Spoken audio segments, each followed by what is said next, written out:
I thought we were talking about new car stuff. Yeah, we'll talk about new car stuff. We are live. Good morning, Dave Kittle, Jimmy McKay. How's it going, guys? It is like full on spring here. It's 40 something degrees. Uh, it's beautiful outside. What's going on in New York and New York? Yeah, it's starting to get there. New York likes to pull the wool over our eyes a lot. It'll pretend like it's spring, so I'm still waiting for the punchline. But yeah, 40s and 50s. So we're coming out of this. We're coming out of the doom and gloom. What about you, Dave? More importantly than the weather is that we got the Google ads working. We got physician marketing working. I'm amped up, and it's great to be joined with you guys this morning. All right. So here's the deal. I was just working on a post before you guys came on. I want to talk about the U.S. physical therapy quarterly results that came out yesterday. But I was working on a Facebook post. I was like, leads versus referrals. Dave, I got my first official lead last night. So I usually when I'm putting Facebook ads, and I've just started doing this, I'm like, all right, $1 a day, $1.50 a day. I've never gotten a lead. So now I did what Dave did. I cranked it up. I said, all right, $20 a day. And I got a lead that came in last night, came in 11 p.m. I was clearly in bed. So now I'm like, oh man, leads. That means I need to start replying. That means I need to talk to humans. What the heck? What world do we live in? Oh my God, you sound like a teenager these days. Like I have to talk to humans. I have to put my tablet down. You know what? I'm working on changing our outgoing voicemail to say, if you're a new patient calling, just leave me a message with your name, telephone number, time and date you want for an evaluation, and we will confirm that. Like, I don't even want to talk to somebody. Hey, David's here. All right. But yeah, no, anyway. So lead came in last night. I just got on with Chat GPT before you guys jumped on. I was like, hey, what do I do? What do I say? So Chat GPT gave me a good response. I emailed the lead. I do have the phone number, so I will see what happens, but I wanted to get on here with you guys. Any thoughts about that real quick, Dave? I know you're a man for the phone, man. Get them on, talk to them. Get them on the phone, baby. Lead flow first, then monetizing the lead flow, which would be converting some of them.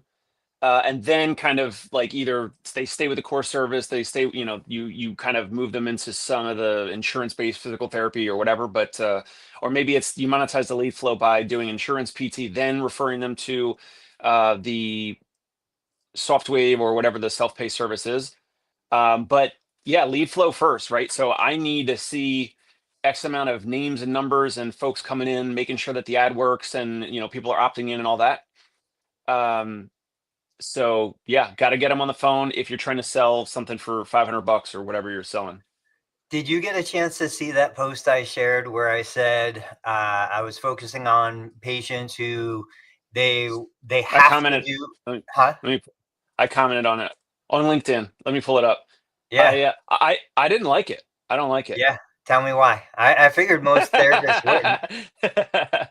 wouldn't. Let's see. Okay, so your post, you posted on LinkedIn, and it said you get around 3 to 5 referrals a month for patients who they want to get an MRI, but their insurance requires 6 weeks of PT before approval. And long story short, you wrote a pretty good. Did you use ChatGPT? This is a pretty good ad, though. Yeah. So, Tony wrote this ad: insurance delaying your MRI. We have a solution. Your doctor ordered an MRI, but your insurance says you have to do 6 weeks of PT. That's frustrating, right? Like, Tony's speaking right to that demographic.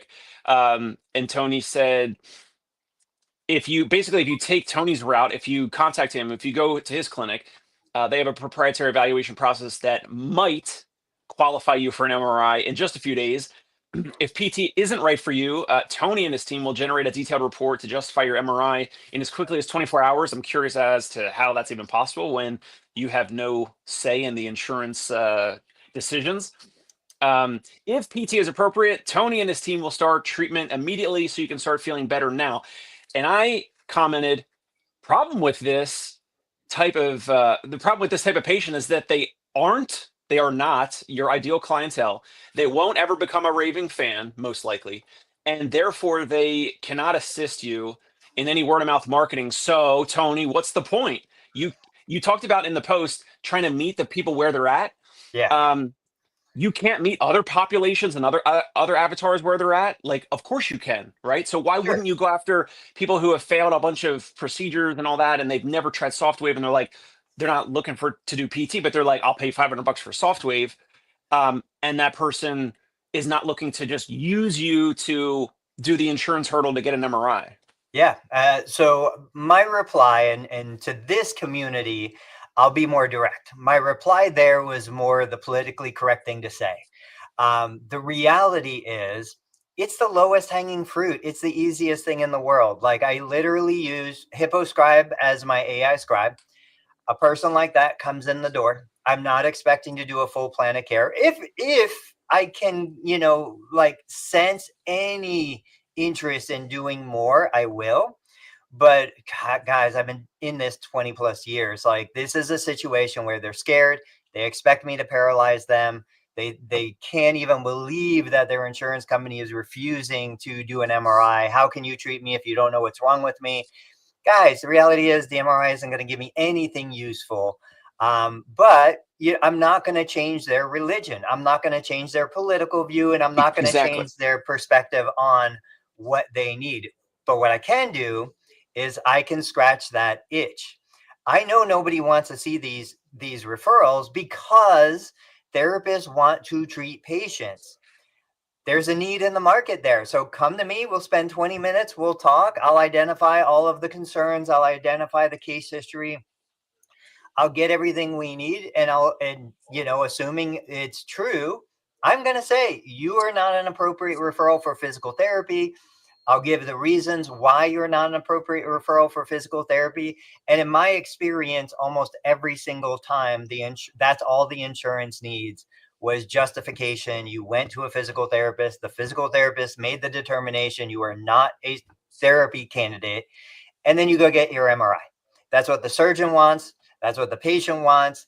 And as long as it's within my, determination, which it generally is, it works. It works to their advantage. So they can sit on a wait list for 3 or 4 weeks, go to a hospital base, which everybody here is hospital owned except us. Then they have to suffer through 6 weeks. They usually barely do 1 session a week. They usually cancel 2 or 3 of those sessions. Like, it is the worst referral for most therapy clinics, but I don't care. I embrace what they need. Here, let me clear my voice. I love you, Tony. I love you. I love you. But here's why it's an absolutely terrible idea. Yeah. Because you're paying for ads. Let's say Facebook. You're paying for We'll talk you're about paying for that. Facebook. You're paying for Facebook ads. Maybe you're not. Okay, but it's either time or effort. It's either time and effort or money, right? So you're either spending, I don't know, you're gonna write posts on social media organically for your Total Therapy Solutions Facebook page. Okay, maybe that doesn't take a lot of time. Okay, fine. And then you schedule out posts to go out every day or whatever. Probably not that much time. Okay. But let's just say if you or someone was watching or listening, I'm telling you, if you're watching or listening, do not do this, because these individuals are looking to come to Tony for what, 1 or 2 visits? No, If no. if What it, one 20-minute visit, no exercise, no treatment, nothing other than maybe a little education, a little encouragement. They're in and out right, in 20 minutes. There's right, like, instead of 6 weeks of PT. yeah. Okay. So if a practice owner was if they read this, like even Urson Rehelioso, was like, this is genius, this is a great ad. People were like, Jerry Durham was like, brilliant, blah, blah, blah. It's not brilliant if you're running paid media. It's not brilliant if you're running paid ads to this type of campaign, because the person is only coming in for 1 visit. So there's no lifetime value of that patient that converts to then pay back for the paid media. But if this is generating, let's just say roughly $120 in 20 minutes, how do you not see that as, something that's profitable enough? Maybe it is, but I'm looking for the reason why I'm spending like a cannonball's worth of money this month, and in general, is because I know I'm gonna, like, it's like a whole funnel thing, but like we're gonna find 1 or 2 people, and they're gonna spend $10,000 to $60,000 with us. So that recoups like multiple months, sometimes 3 to 6 months worth of paid ads. So then all the other patients I get in that whole cycle of time, those people I basically acquire for free from a paid channel. So my winners cover all the leads that don't convert. But with this, you're not playing with a lot of margin. Like you got, okay, one visit, they drop off, you discharge them, whatever, after one visit. Is it efficient? Yes. You're making $120 for a 20-minute eval? Yes. But then you got to have your marketing machine going, cranking like crazy to get all these new people in. It takes administrative work to like get their insurance verified, get them scheduled. Do they actually show up? Some show up, some no show, some come in late, whatever. Like you I'll need tell more you. people. You need more people to actually make this like work on like some bigger scale. I'll tell you. I mean, again, in my experience, they always show up because this is their ticket to a quick MRI and the solution they want. They're always willing to pay the copay or the co-insurance. Hang on one second. It's one of those things where it really is low-hanging fruit. And right now, while I have the capacity to do it, I do think it's a positive investment. Plus, this is one of those things where I don't think I've done any paid ads toward it. I think this has enough impact that it will get organic reach. So, it just seems like a win-win all around. And I will say, I do find that once they come in very combative, very distrustful, very fearful, they get the report, they get the MRI, usually they get the surgery, they come back a completely different person.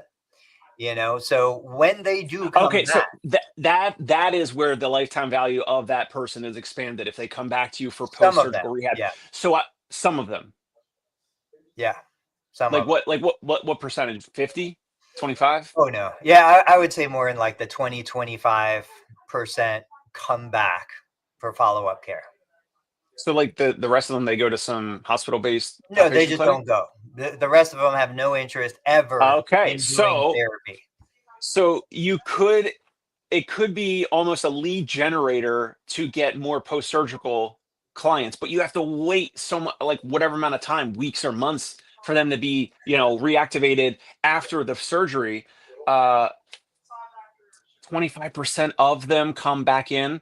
I don't see it, Tony. Also, let's say I'm trying. Maybe I'm being too doom and gloom, but like, let's say Jeremy comes to you, your PTA comes to you in like a year, and is like, I'm really like, I feel like all of our patients are just kind of in and out, or like he doesn't even see them because you do the 20-minute eval.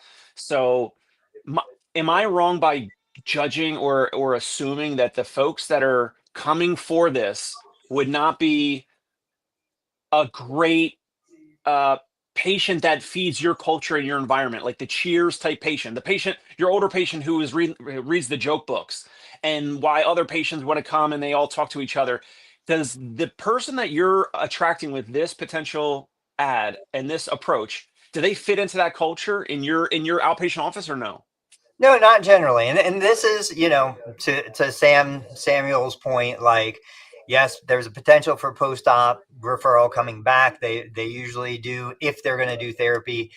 But to your point, this is the transactional side of the business. This is the one and done, baby. Like, let's go automate it. This is the gap in the market that nobody is filling, that I could fill pretty quickly, pretty easily, especially when I bring AI into it. There's very little administrative hassle. There's very little, like, we have greased those wheels very well. If I grow the other side of it, the self-pay services, the premium services, yeah, why would I do that? I'm not going to do that. But for now, for where we are, plus, for everybody here, I go back to, I just like to experiment. I like to see what happens. I like to throw the spaghetti at the wall to see if it sticks. And it's just one of those things. It's just fun. Someone out there somewhere needs people. They're desperately seeking people more than me. And so if this is a strategy that works and helps that person listening go from 0 to 1 or 0 to 10, and then they can build the rest of their business on it, I did my job. I did my job and I had fun doing it. Let's hit the US physical therapy numbers real quick. I'm Sure. going to share my screen. So nothing really major it was one of those deals where I think they missed, the target. They didn't make as much money as they wanted to make. But the thing that I wanted everybody to see, and what I'll do is I'll share this link to this article across all the whoever's watching anywhere. But the thing is, I always like this from USPT. They publish their numbers, and if you look at the bottom of this chart, I know it's hard to see, it says net rate per visit. So their net rate, how much revenue they're bringing per visit, $104.73 as of Q4 2004. That's up from Q4 2003. Used to be 103, now it's 104. Total patient visits, they have average visits per clinic. So they're doing 31 visits per clinic. Doesn't give us a lot of detail. You can go back and look at how many clinics and stuff. The salaries and related cost per visit, $63. So they're generating $104.73 per visit. It costs them $63 per visit. Operating costs total, that includes, I think, the salaries, $86.72. So there's not a lot there. 18% gross margin. But I always use these numbers to determine, like, hey, where am I on the big picture? Where am I in the big scheme of things? And Dave, to your point, your margins are a little bit better, right?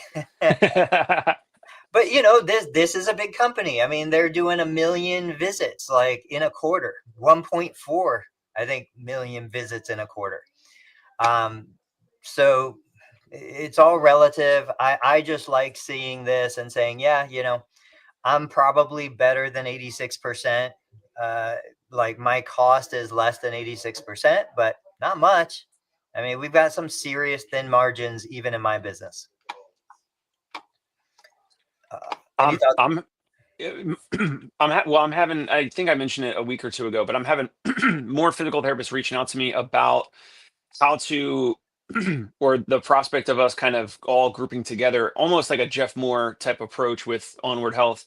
And I don't know, like, do you think, Tony, can a out of network self-pay practice let's say in the next, I don't know, 10 years, could there be a practice that is charging, let's say they're mostly out of pocket or out of network, so let's say their revenue, whatever it was, like the net, what was the 104, what was the metric, $104, that was their net income, or the revenue per visit? Could there be a company that does over 1 million visits in the United States, across the country, that their revenue per visit is like $200, because it would be mostly out of pocket or out of network insurances? Is that, you think it's possible or no? Yeah, 100%. I think so. It's just like, I would bet if you tease out the numbers for workers' comp and personal injury, like if you go down that road, you're going to hit those kinds of numbers at scale. Just think about how many personal injury, workers' comp referrals are across the country. I don't know. I know there are some big companies that focus in that area. I don't think there are any public companies that focus in that area, but generally the average rate is going to go way up.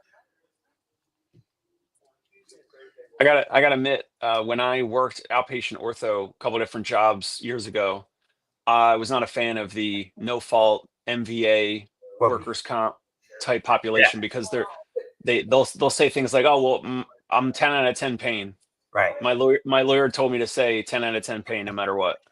Yeah, like, they're incentivized to stay disabled. It is very challenging. That's why I don't pursue that. There are great referrals in there, but at scale, oh man. But this goes back to, I think I told you years ago, there was a guy in Sarasota who created this full network of personal injury, and it, he had vans, he had TV commercials, 1-800-ASK-GARY.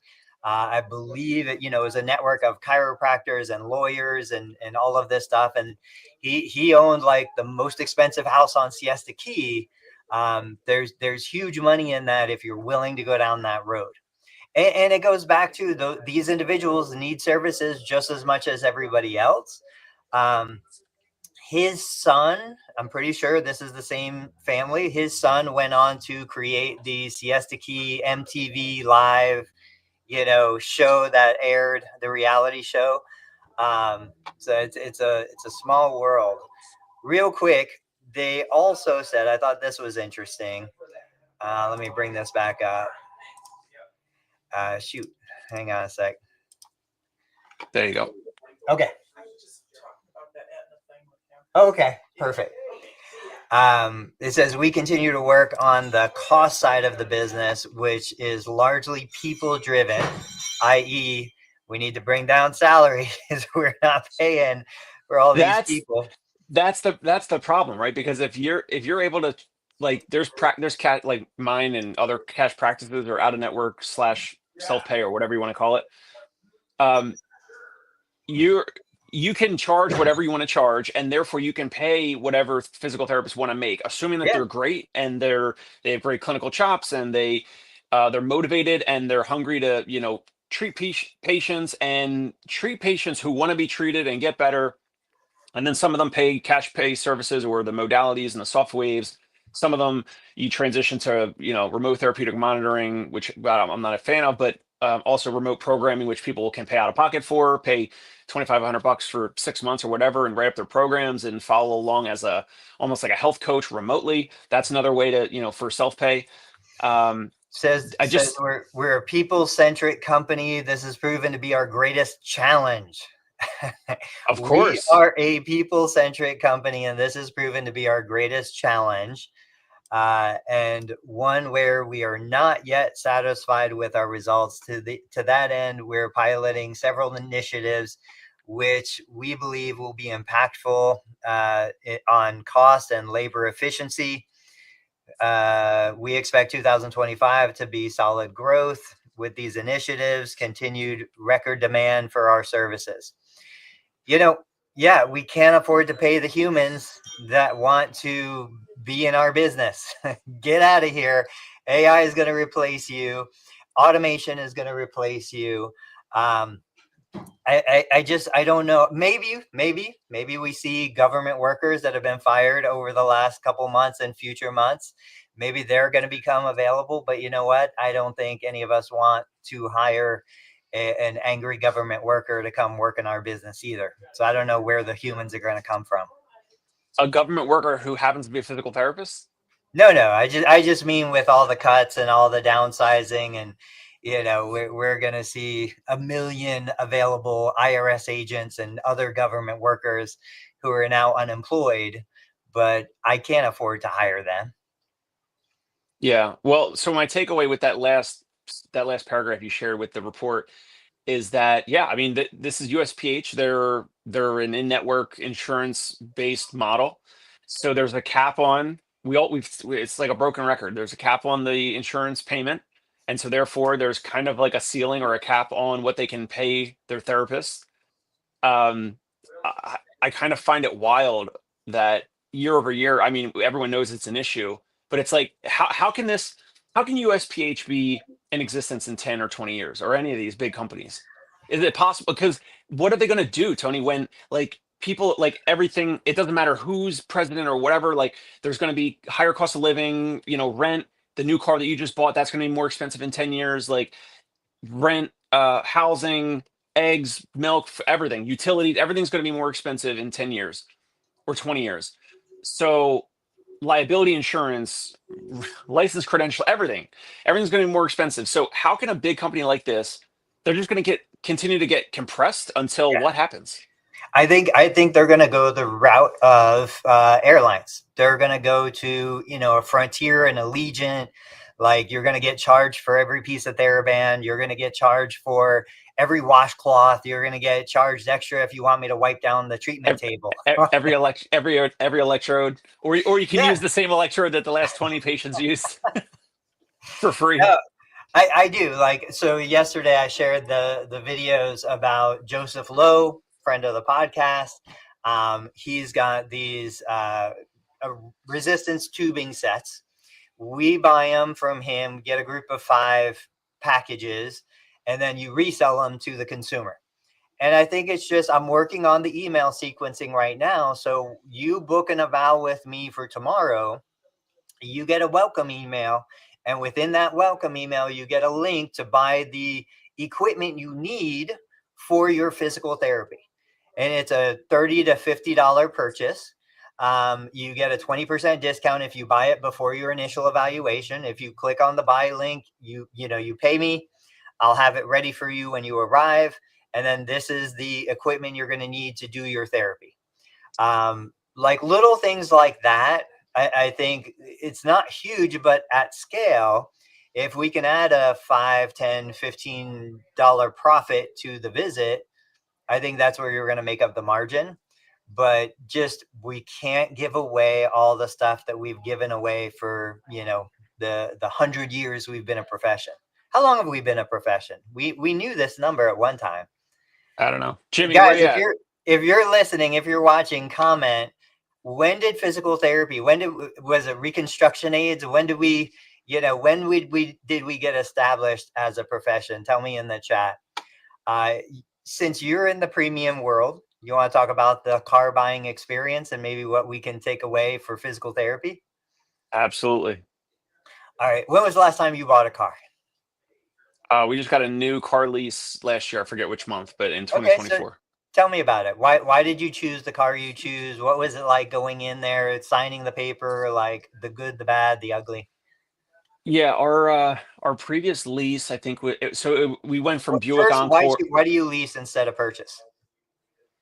When I drive, I want the newer car experience of like when we drive, like I don't want, other than a flat tire, like I don't want to have like a car breakdown. I don't have the time to deal with that. Call AAA, like dashboard issues, whatever, some random pinging in the engine. So I pay. Leasing. It's like it's like a rental. It's like a Yeah. long-term rental, Yeah. right? So like Right. I'm renting. I was paying, I think, $289 a month or something for this couple different Buick Encore leases. I want the certainty and I guess the performance. I don't really care about the aesthetic, but I guess like it's nice to drive something that is safe for us, and now with the baby is like even more important, right? So something that's safe, that has newer tires and newer everything for safety. And then also when you go to get out of the car, meaning when you go to sell it or whatever, like I don't want to sell a vehicle. I do not want to, and I think of that stuff down the road. I don't want to schedule, these tire kickers literally that come and you gotta sit in the car with them and they gotta test drive your car. And I mean, what a waste of time. Like I could do other things in the practice in the business that are better for my time. So like I just want to turn this car in from the 39 months or whatever, 36 or 39 months or whatever. And then I get to, test drive another one for 1 or 2 minutes. And then like, yeah, this is good. This is like the similar thing that we previously had. It's fine.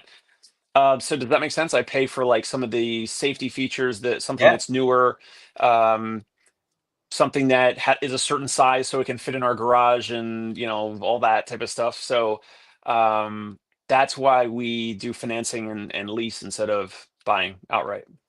Yeah, that's what you usually hear, and so some similarities, some differences. Like for us, we keep cars forever, and even when we're done with a car, we hand it down to a niece or a nephew who needs a car.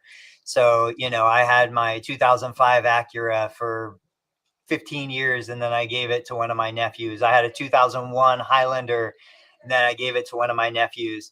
2001 Highlander, and it's still in use today. Like that nephew then passed it down to one of his younger brothers. My Acura is still in the family.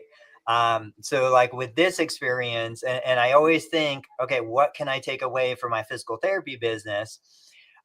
I've been a Toyota guy forever. Like forever. I've always had Toyotas. This is the first time I'm stepping.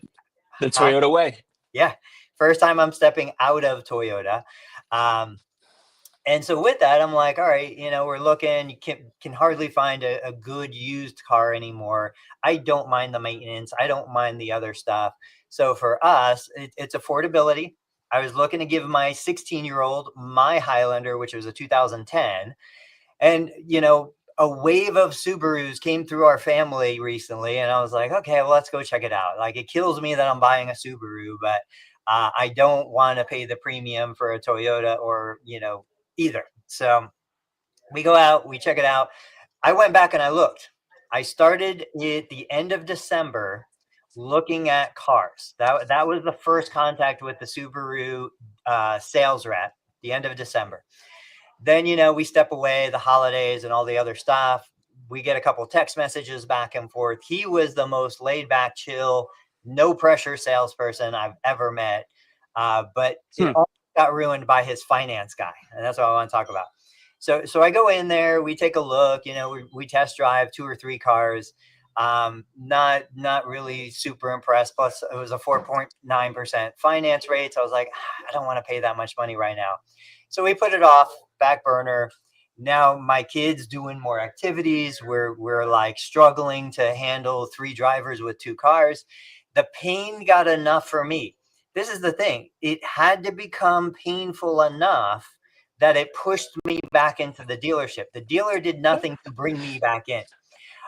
So I go back and I'm texting him and I'm like, hey, we found this, you know, now the 2024 is 1.9%, where before we were looking at 4.9%. So we do the calculations. We're like, we get more car.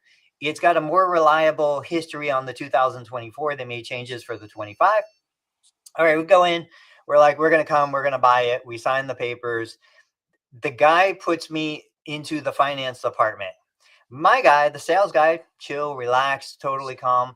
Finance guy is like off the charts, like anxiety and shaky. And, you know, he's one of these guys that's like super pumped, big muscles, big face, like just, you're going to do this and you're going to do that. And come on with me. And all that, speaking a million miles an hour. And everybody's defensive going in to buy a new car, just like a lot of patients are defensive coming into the physical therapy clinic. I go back there. He starts throwing all these numbers at me for upsells. And I'm like, no, I don't want any of that. He tries to make it a little jokey, but not in a good way. I was about 3 seconds from just getting up and walking out the door. And he was like, all right, I get it. Nothing extra. And then he tried to be a smart aleck a little bit, because the original quote that I signed was like a monthly payment. I'm going to say $577 or $477. His payment was like $6 less, but I didn't remember what I signed to in the first place. So then he shows me, he's like, oh, well, it's actually $6 less. You want me to find something to add on to make it $6 more? So it's what you like, chill out. Oh, so he's being a little sarcastic. Oh, yeah. Man. I was like, give me the paper and let me be. Where's he from? New York? Well, it's totally the New York personality. High energy. I remember those days. But, you know, I mean, I will say when I go to buy a Toyota versus going to buy a Subaru, it's a pretty different experience. Toyota has the nice showroom. Everything is clean. Everything is shiny, you know, free drinks, free snacks. Like, I go to Subaru and it's kind of dingy, kind of dirty. It's like the salespeople aren't as refined as they are at Toyota. Even when we went to Honda, it was completely, you know, a different experience. But with that, I mean, you save a couple $1,000s, you know, you do get some advantages for being willing to go to a lower price point. And it's the same thing in my clinic. You know, I've seen clinics that are just phenomenal, beautiful, like high-end finishes on everything. You come here, there's a tear in the seat. Maybe this doesn't work as well as it should, but it's still functional. I'm the Subaru right now of therapy compared to the Lexus and the Acura and the higher end offerings. But I still think we could learn a lot with the continuity. He kept reaching out to me. He kept texting me. So he didn't let me completely disappear. When you were at Subaru, did the sales guy, anyone on the front end, did they pull it out of you where you said, oh, well, I had a wave of Subarus in the family and I heard about positive this, that, whatever? They didn't pull that out of you? No, and that's what drives me crazy. So I'm sitting here reverse engineering all this, and I'm talking to my sales guy while we're waiting for the finance guy. And I'm like, hey, why aren't you on social media? It's like, he's a young guy, 24, 26. I'm like, why aren't you on TikTok? Like, I see other car guys on TikTok. He's like, oh no, I don't, I'm too embarrassed. And I was like, how many cars do you sell a month? And I think he said, I'm going to say 12. So I was like, you could be doing double that if you just did any kind of social media. So I don't know if you saw, that's when I went on. I took the picture of me, the business card, the Subaru sign in the back. I was like, look, you can do this in 10 seconds. Boom, boom, boom, boom, boom, done. I was like, I would have a selfie stick. I would ring a bell. I would celebrate that somebody took the plunge and now they're the Subaru owner. Every single one of those car sales should be celebrated across all your social media platforms. But you can lead them to water, but you can't make them drink. It was unfortunate. You know who does a great job at that is, at least on my social media feed, people that I knew from like grade school and high school and all that, like that became realtors, like like the mortgage people, like they always have these pictures staged with like, the big, the house, right? It's like you just sign whatever, you bought a new house and it's like the big like wooden key or metal key or whatever. And, I don't know, it almost looks a little corny, but it's great. It's great for social media and it's social proof. Like, hey, we had another deal close. Hey, we had another deal close, another happy client, whatever. It seems like the realtors and the mortgage people do well at that in terms of getting like the pictures with the actual customer. And then, sometimes maybe in front, it's less so in front of their house. It's more like in the office. You know what I'm saying? Yeah. And people watching, we've got almost 50 people watching right now. Like, you guys should be saying, but Tony, why aren't you doing that right now? I don't know. Like we're having this conversation and I'm just realizing, shoot, there's like 6 people out there. They should all be, celebrating their victories, and we should have like photos and an area, selfie area set up with the selfie stick so that we go in there, we boom, hey John, let's celebrate. What did you just do today? I got off the ground for the first time without help. Awesome. That goes out on social media. They share it, they tag us, like, why am I not doing this stuff? Yeah. No, it's a great reminder for my concierge pain relief Instagram page. I think I only posted like 1 or 2 stim pod videos and I needed to do more of it. I had someone comment Keep on one going. of the videos and she's in New Jersey, so she's probably not going to be our ideal patient. But she did say, she commented on the StimPod video that I was doing for a client's calf, and she said like, "Hey, does this work for fibromyalgia? I've had this, that, whatever." But I'm in New Jersey and I have state funded insurance, so you guys probably don't take it or whatever. It was just interesting that like, but she commented once or twice, then she followed my account and like it's probably not my ideal client, but she did. Oh, she also said like, I'll raise my hand to like volunteer or whatever for treatment. I'm thinking like, okay, what would Tony Maritata do? What he would do is say, hey, come on down. Let's get a social media consent form. Let's treat you for free as long as we can post a whole bunch of videos of your treatment on my page.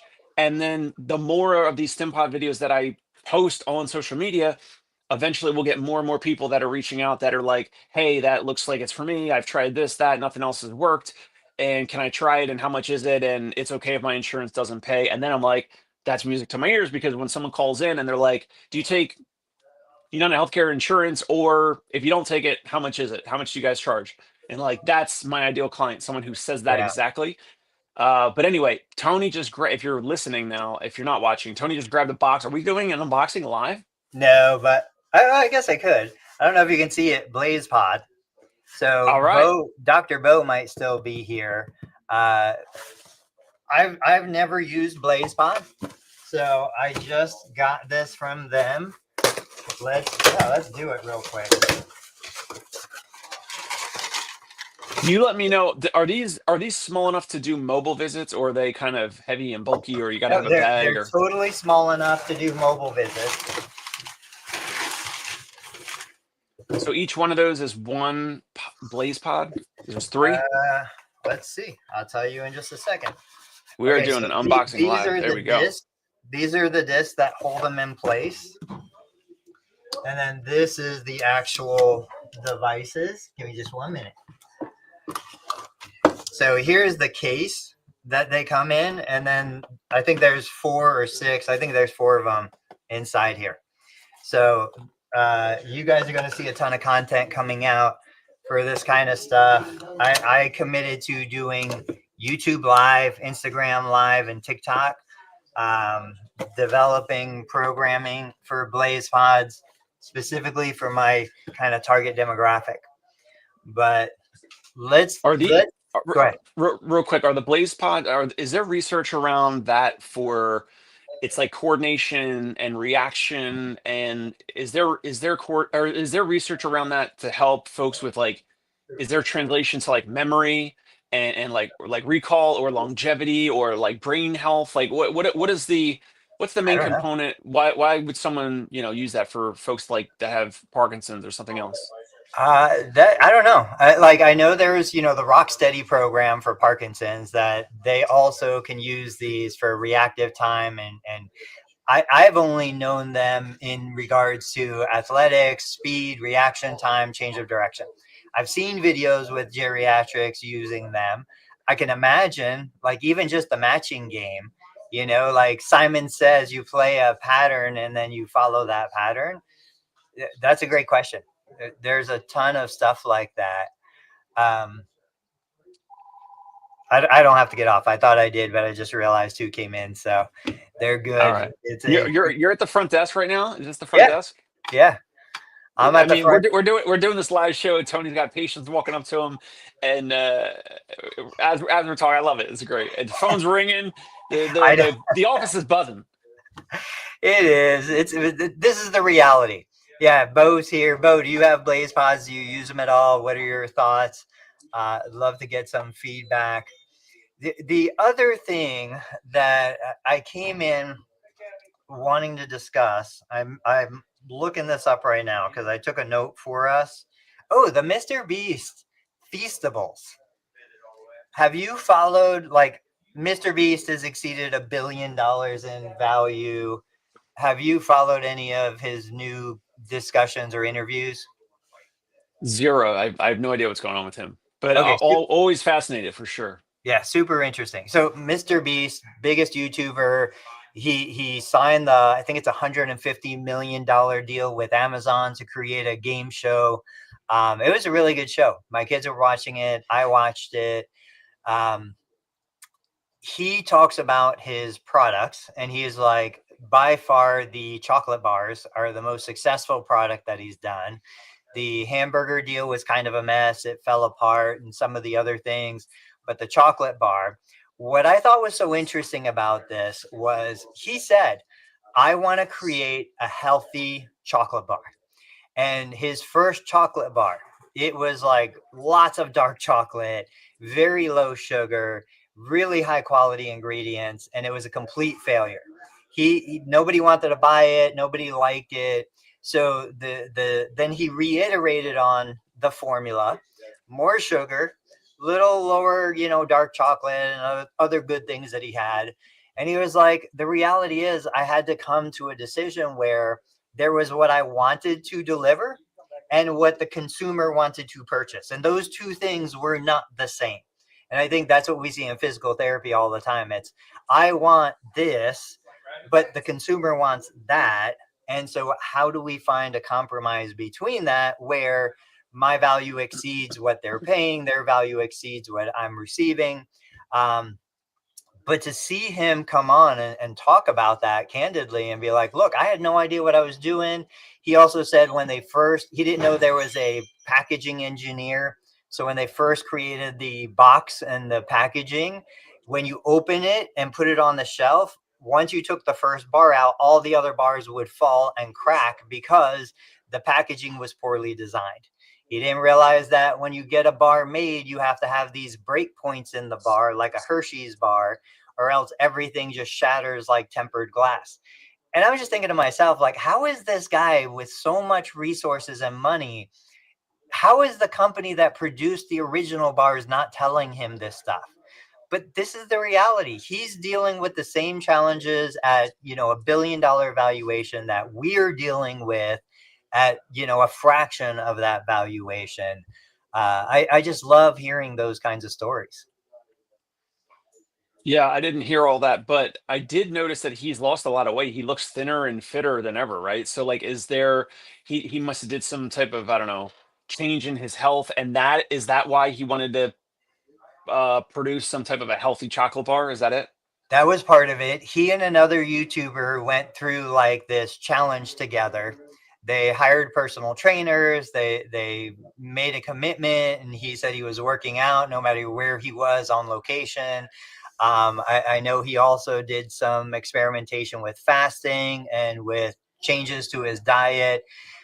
And again, you look at somebody like that, they have the resources, they have the success, they need us to help guide them along the way.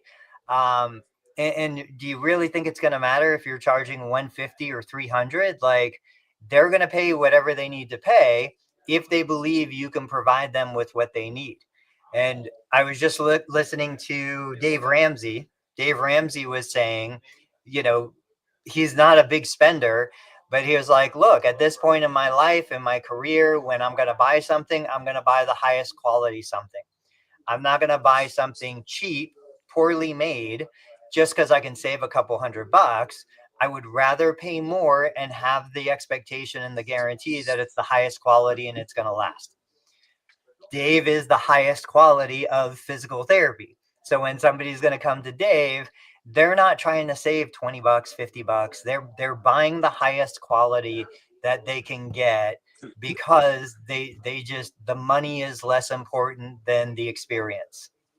You want to hear something funny about an older individual, I think he's like 92 years old, that lives in Manhattan and lived on a street and lived in a neighborhood, I won't say where you have to have money, right? So his daughter called us earlier this week or last week, today's Thursday, earlier this week, spoke with his daughter.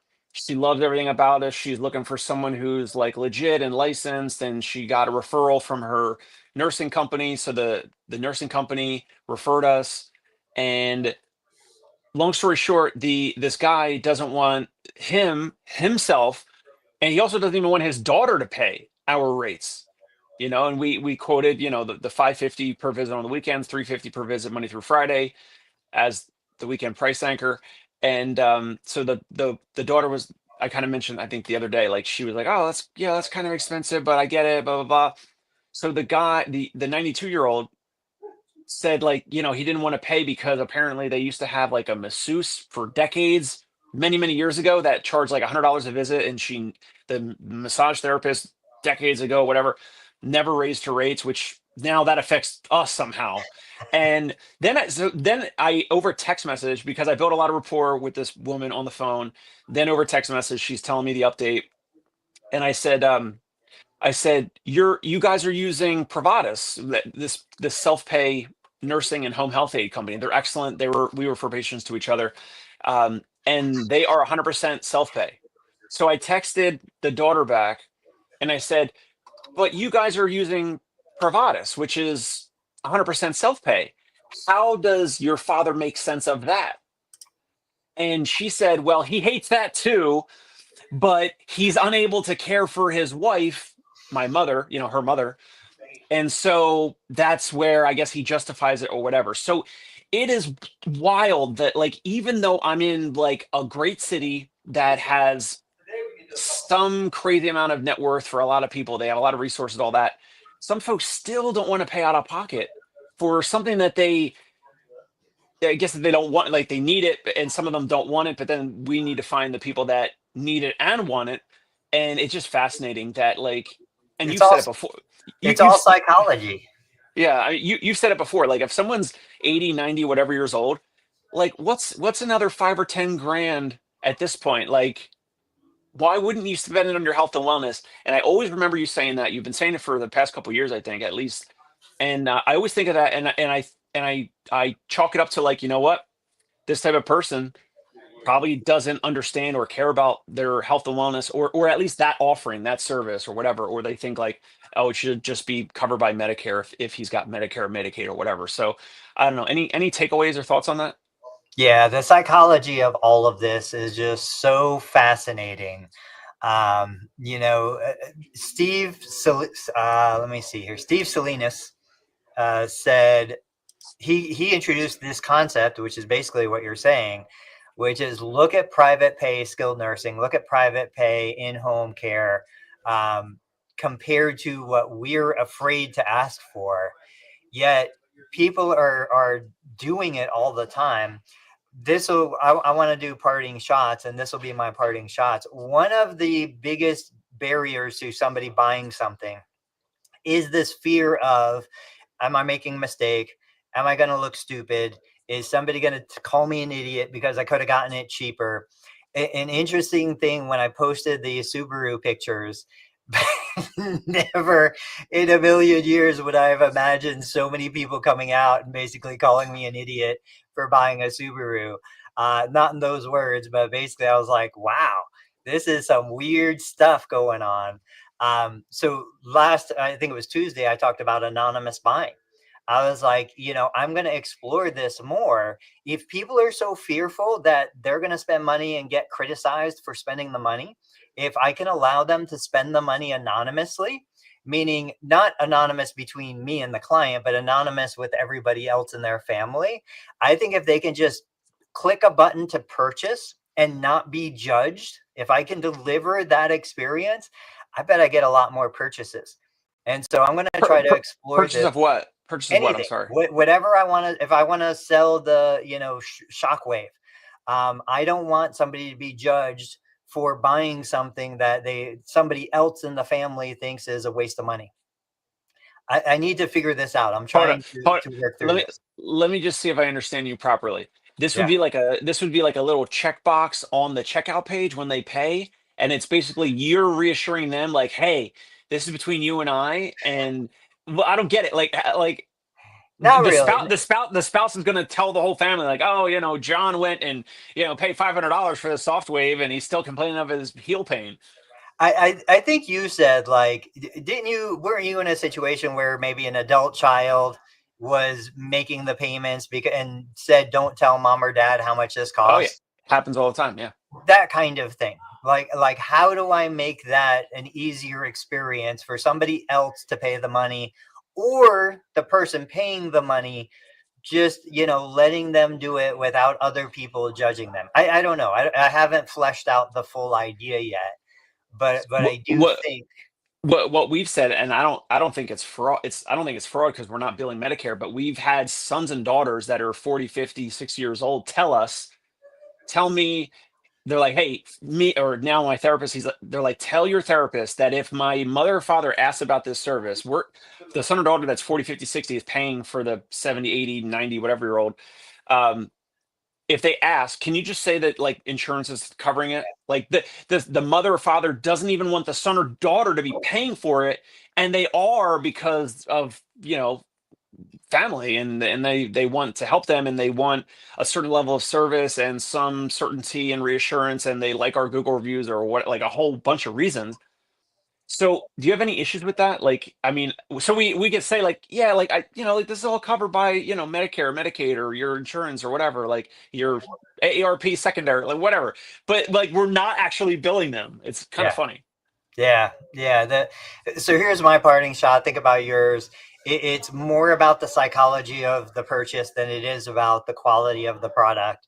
I've seen people who are so convinced in that a product is amazing when it's nothing special that they'll pay unreasonable amounts of money, and they feel good paying unreasonable amounts of money for it.